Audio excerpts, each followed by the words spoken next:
how do you balance the idea of checking the ego while in an interview scenario where you need to talk about yourself? Okay, so good question.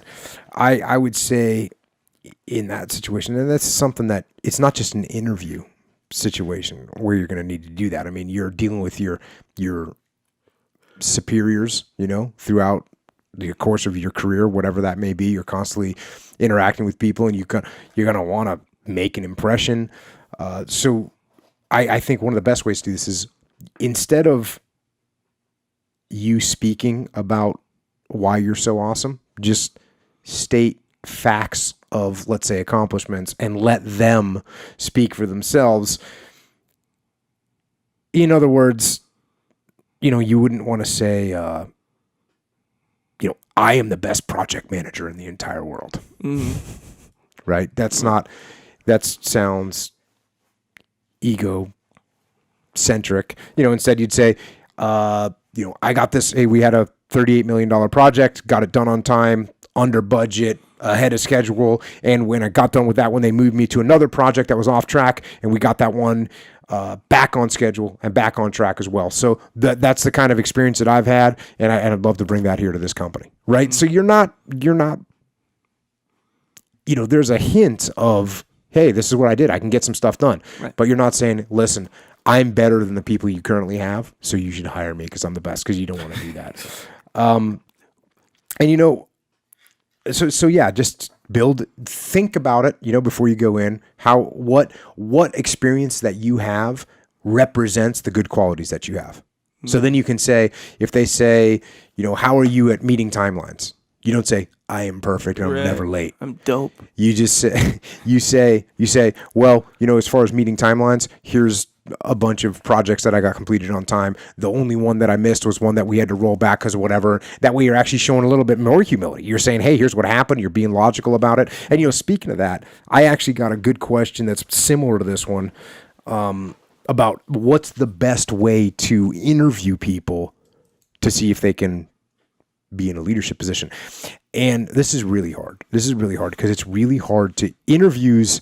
And I work with all kinds of different companies, and everybody always says, hey, what's the best way to interview? And man, I interviewed this guy and he seemed so great. Or I interviewed this woman and she seemed incredible, and her paper looked great. She looked great on paper, and we hired her, and she's a disaster, or he's a disaster, or whatever the case may be. Because there's people that are very good interviewers, right? I mean, there's people that can interview well.